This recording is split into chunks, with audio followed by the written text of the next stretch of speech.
Hello students, and this is a continuation of the video which with the title of the colonial rule in Burma. And in my previous video I dealt with the third Burmese war, what was the reason behind it, and what was the administration of the dynastic monarchy in Burma before the Britishers arrived. So now I'm going to tell you about the colonial economy of the Burma, and how what was the administration of the British in Burma. So when the British came in Upper Burma, the traditional Burmese society experienced the drastic alteration because of the demise of the monarchy first, and the separation of the religion and the state. What did the Britishers did? The Britishers separated the intervention of the religion in the state affairs, and it was a very new experience of the Burmese society. And the Britishers had a direct control of the Burmese society and Burmese government. It separated the whole. It divided the whole Upper Burma into nine. Or the whole Burma, not only Upper Burma, the whole Burma, in nine province. And the name of the nine province, we can, if you want, we can. I can tell you the upper one was the frontier Burma, and the then it was Tenasserim division. Then it was um, then it was the Arakan division. Then it was Pegu division, and then Irrawaddy division, and Shan's divisions, Chin Hills, Kachin tracts, and the scheduled areas. And the scheduled areas are the areas, again the frontier areas, which was the excluded areas, and composed the majority of states. With now it is in Burma. So they just divided the whole Burma into nine provinces, and with this also, the British adopted the secular education system, and that was given in the Burmese also, and in English also. And it invited some Christian missionaries to visit Burma and open schools. And the tradition and the culture of the Burmese in this education system was frowned upon, because they did not wanted any unity in Burmese society for to protest against the Britishers. Or they did not want any discrimination between the Burmese culture tradition and the new British one. And now if we talk about the colonial economy of the Burma, the Burma, you can say, it was very wealthy country, due to its teak, ruby, and rice cultivation.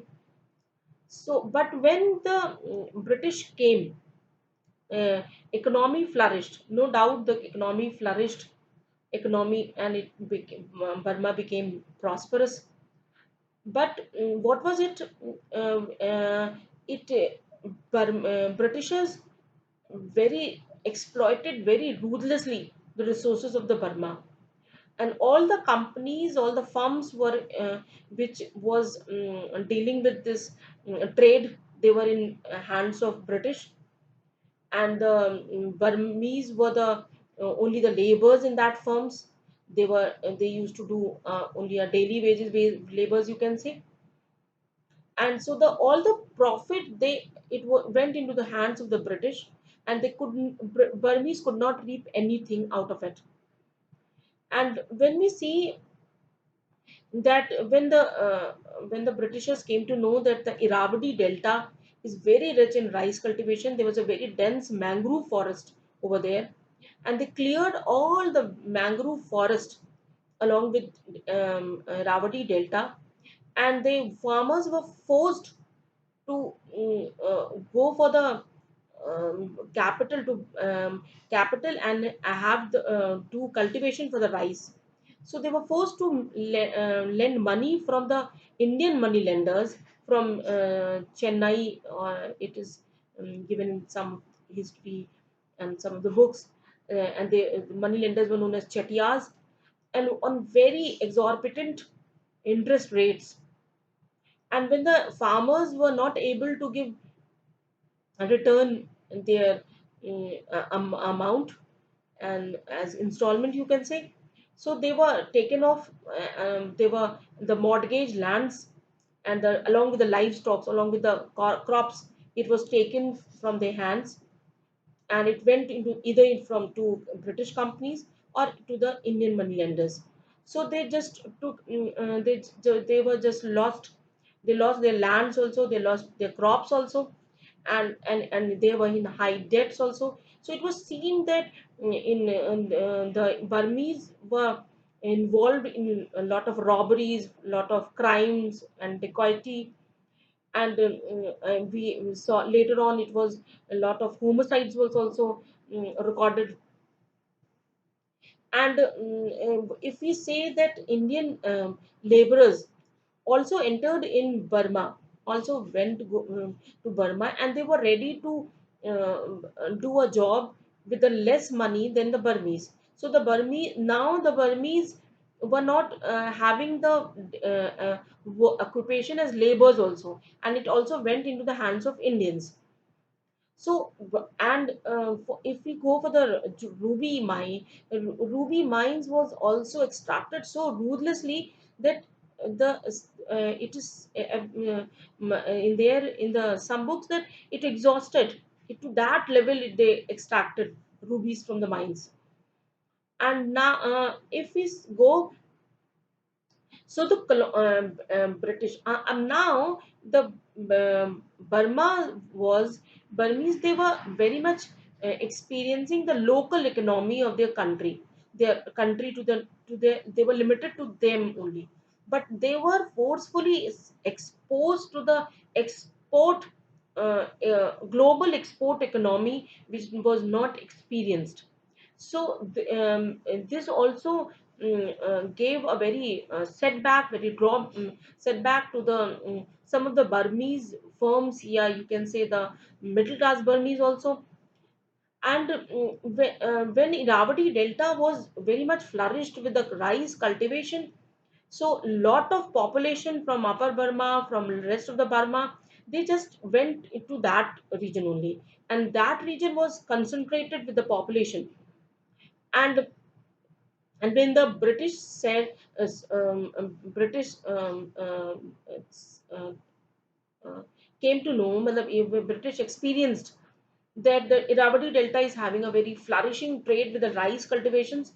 They just gave the industrialization look also to them. They just made railway lines, and they just introduced thousands of steamboats to that. But that railway lines and that steamboats was also accessible to only British firms and Britishers. And if the Burmese wanted to access for it, they had to pay a very high rate to it. And the roads was also for the built for the British trades purpose. So nothing of the industrialization and nothing of the development was for the Burmese. And uh, so this was the thing that there was a high rate of unemployment in Burmese society. And one thing more, that some of the Britishers, they married the women of Burmese, so that Anglo-Burmese communities was also evolving. And in the hierarchy, it was less than the Britishers but above Burmese. So Burmese also experienced exploitation from them also. And so there was Burmese experienced a lot of unemployment, a lot of crime in Burmese society. So there was a lot of turbulence going on in Burma, whereas the economy of the Burma was flourishing. And but if in the end, if we say that in Burma, British, some of the Britishers could not survive because there was a malaria, there was a waterborne diseases, there was a heat stroke, there was a cobra bite, there was a cholera. So lot of Britishers, they were not in experience of this type of diseases, so they could not survive, and lot of Britishers died also in Burma. In less than a year, people say that in less than a year they used to they died, some of the Britishers.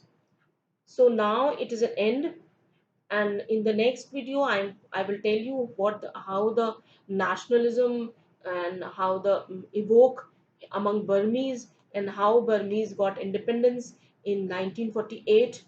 So goodbye, hope you all enjoyed the two videos. Thank you.